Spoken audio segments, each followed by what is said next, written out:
PS university से BTech करने के लिए 10+2 में मैथ्स होना मैंडेटरी है। क्या डिप्लोमा करने के बाद पीएस से लैटरल एंट्री से बीटेक कर सकता हूँ? पीएस में क्या जेई का स्कोर एक्सेप्टेबल है या केसीईटी का स्कोर एक्सेप्टेबल है, या इनका कोई in house engineering entrance examination होता है? पीएस एसएटी की इंपॉर्टेंट डेट्स क्या है? एलिजिबिलिटी क्राइटेरिया क्या है? क्या पीएस एसएटी में कोई नेगेटिव मार्किंग है? क्या पीएस यूनिवर्सिटी में मुझे स्कॉलरशिप मिल सकती है? अगर आपके भी यही सारे सवाल है तो बीटेक फंडास संस्थान का आज का ये वीडियो आपके लिए बेहद इंपॉर्टेंट होने वाला है, क्योंकि इस वीडियो में हम डिस्कस करने वाले हैं पीएस यूनिवर्सिटी के एसएटी एप्लीकेशंस के बारे में। हाय, आई एम रश्मि, मैं बीटेक आईटी ग्रेजुएट और मुझे 9 सालों से ज्यादा का रिच कॉर्पोरेट एक्सपीरियंस, और अपने इसी एक्सपीरियंस के बेसिस पे मैं आपको अच्छे से अच्छा गाइड करने की आज पूरी कोशिश करूंगी। बट उससे पहले अगर आप चैनल के ऊपर या वीडियो के ऊपर नए हैं तो प्लीज सब्सक्राइब कर लीजिए बीटेक फंडास सनस्टोन को।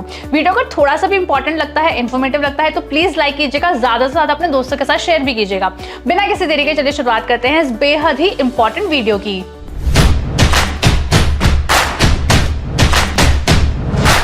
स्टार्टिंग से शुरुआत करते हैं। What is PES? PES stands for people's education society. ये एक यूनिवर्सिटी है जो बेंगलुरु इंडिया में सिचुएटेड है। इसके 3 अलग अलग कैंपसेस हैं। बट अगर हम बीटेक प्रोग्राम्स की बात करें तो आउट ऑफ 3 कैंपस 2 कैंपसेस में ही इसके बीटेक प्रोग्राम्स रन होते हैं। जो इसका नंबर 1 कैंपस है वो है आरआर कैंपस, जिसे रिंग रोड कैंपस भी कहा जाता है, और जो दूसरा कैंपस है ये है ईसी कैंपस, जिसे इलेक्ट्रॉनिक सिटी कैंपस भी कहा जाता है।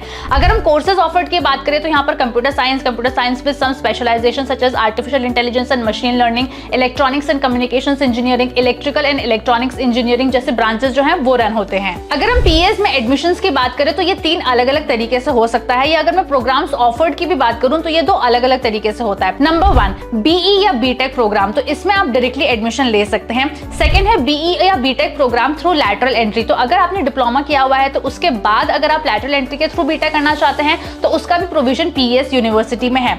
And number 3 BE BTech admission through JEE score. तो स्टूडेंट का ये सवाल होता है कि क्या जेईई स्कोर एक्सेप्टेबल है पीएस यूनिवर्सिटी में? तो डेफिनेटली स्टूडेंट्स इसके लिए आपको अलग से क्लिक करना होगा लिंक के ऊपर और अपनी एप्लीकेशन प्रोसेस को कंप्लीट करना होगा। स्टूडेंट का नेक्स्ट सवाल है कि क्या स्कॉलरशिप्स जो है वो पीएस यूनिवर्सिटी में मिलती है? क्योंकि बहुत अच्छा इंस्टीट्यूट है, अगर फाइनेंशियल बर्डन को कम करना है तो मुझे स्कॉलरशिप चाहिए। स्कॉलरशिप्स की अगर मैं बात करूं तो आप अपनी स्क्रीन के ऊपर अलग अलग स्कॉलरशिप जो है वो देख सकते हैं। इनफैक्ट इसकी कंप्लीट इन्फॉर्मेशन जो है वो आपको इसकी ऑफिशियल वेबसाइट के ऊपर भी नजर आ जाएगी। टोटल 5 अलग अलग तरीके की स्कॉलरशिप है। अगर आप एलिजिबल है इनमें से किसी भी स्कॉलरशिप के लिए तो आपको डेफिनेटली यहाँ पर फाइनेंशियल एड जो है वो मिल सकती है। अब हम बात करते हैं कि एडमिशन प्रोसेस क्या होता है। तो स्टूडेंट का ये सवाल होता है कि कौन कौन से कोर्स एक्सेप्टेबल है अगर मुझे बीटेक में एडमिशन लेना है। तो जैसा कि मैंने बताया कि जेईई का स्कोर जो है वो एक्सेप्टेबल होता है, बट पीएस यूनिवर्सिटी का एक इंटरनल इंजीनियरिंग एंट्रेंस एग्जामिनेशन भी होता है जिसका नाम है PESSAT, which stands for PES यानी people's education society scholastic aptitude test. ये एक ऐसा एग्जामिनेशन है जो अगर आप रिंग रोड कैंपस में एडमिशन लेना चाहते हैं या इलेक्ट्रॉनिक सिटी कैंपस में लेना चाहते हैं, दोनों के लिए आपको एक ही एंट्रेंस एग्जामिनेशन देना होगा।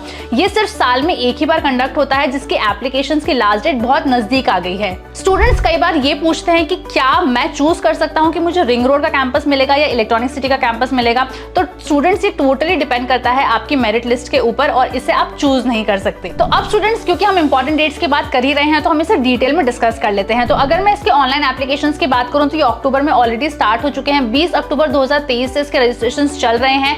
एंड अगर इसकी लास्ट डेट ऑफ एप्लीकेशन की बात करूं तो ये डिफर करती है उन स्टूडेंट्स के लिए जो बैंगलोर के हैं एंड आउट ऑफ बैंगलोर के हैं। अगर मैं बैंगलोर के आउटसाइड स्टूडेंट्स की बात करूं तो इसकी डेडलाइन 14 अप्रैल है, और इनसाइड बैंगलोर के स्टूडेंट्स की मैं बात करूं तो इसकी डेडलाइन अप्रैल 22 है। फाइनली अगर हम पीएस एसएटी एग्जामिनेशंस की बात करें तो ये एग्जामिनेशन होने वाला है 20 अप्रैल से लेकर 12 मई 2024 तक। अब जब हमें पता चल चुका है कि इसकी डेट्स कितनी नजदीक आ चुकी है तो अब हम डिस्कस कर लेते हैं एलिजिबिलिटी क्राइटेरिया। तो सबसे पहले हम बात करते हैं 10+2 की। तो 10+2 आपका क्वालिफाइंग एग्जामिनेशन माना जाता है, जहां पर मिनिमम एग्रीगेट आपके physics plus chemistry and maths में 60% होने चाहिए। सेकंड, आपके लिए मैंडेटरी है कि आप जेईई मेन जैसा national level engineering entrance examination के लिए अपीयर करें, या फिर केसीईटी जैसे state level engineering entrance examination के लिए अपीयर करें। अगर आप इन दोनों के लिए ही अपीयर नहीं कर रहे हैं तो आपके लिए इंपॉर्टेंट है कि आप यूनिवर्सिटी लेवल एंट्रेंस एग्जामिनेशन जिसका नाम है पीईएसएसएटी, इसके लिए मैंडेटरीली अपीयर करें। एक बहुत अच्छी बात पीएस यूनिवर्सिटी में ये भी है कि यहाँ पर मैनेजमेंट सीट्स या मैनेजमेंट कोटा भी अवेलेबल है। अब हम देखते हैं एडमिशन का प्रोसेस क्या होने वाला है। तो जैसा स्टूडेंट्स मैंने आपको बताया कि अगर आप जेईई के थ्रू अप्लाई करना चाहते हैं तो आपको अलग एडमिशन प्रोसेस जो है वो फॉलो करना पड़ेगा।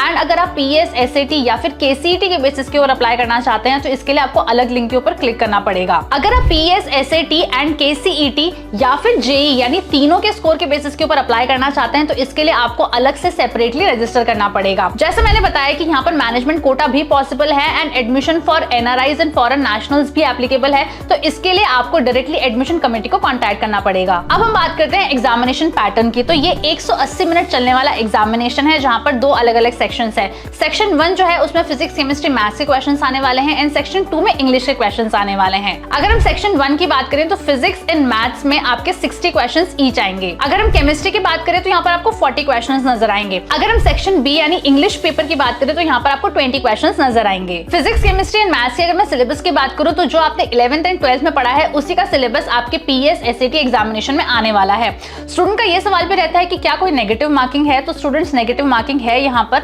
अगर आप किसी भी सवाल का गलत जवाब देते हैं तो आपको -0.25 मार्क्स मिलते हैं। अगर हम एग्जामिनेशन पैटर्न फॉर ऑल दो स्टूडेंट्स जो डिप्लोमा के बाद बीटेक में एडमिशन लेना चाहते हैं थ्रू लैटरल एंट्री की बात करें तो यहाँ पर उनके डिप्लोमा से रिलेटेड सिलेबस जो है वो आने वाला है। ये एग्जामिनेशन टोटल 120 मिनट्स चलने वाला है और इसमें स्टूडेंट्स को 60 क्वेश्चंस अटेम्प्ट करने होंगे। स्टूडेंट का ये सवाल भी रहता है कि क्या PS SAT examination centre based examination है या होम बेस्ड एग्जामिनेशन है। तो स्टूडेंट्स ये एग्जामिनेशन सेंटर बेस्ड एग्जामिनेशन है जिसकी कंप्लीट लिस्ट जो है वो आपको अपनी स्क्रीन के ऊपर नजर आ रही होगी। इंडिया के मेजर स्टेट्स की मेजर सिटीज में एग्जामिनेशन सेंटर जो है वो लोकेटेड है। अब हम बात करते हैं how to apply for PES SAT 2024। तो स्टूडेंट्स यहाँ पर एप्लीकेशन प्रोसेस काफी सिंपल है। सबसे पहले अपने आप को रजिस्टर करना है, उसके बाद आपको रजिस्ट्रेशन फी पे करनी है जो 1200 रुपए है। 1200 रुपए की रजिस्ट्रेशन फी पे करने के बाद आपको बाकी एप्लीकेशन को कंप्लीट करना है और अपने एप्लीकेशन को डाउनलोड करके रखना है for future reference. So I hope बच्चों आपको आज का ये वीडियो बहुत ही अच्छा लगा होगा और पीएस यूनिवर्सिटी या पीएस यूनिवर्सिटी के इंटरनल एग्जामिनेशन एसएटी 2024 की सारी इन्फॉर्मेशन आपको इस एक वीडियो में ही मिल गई होगी।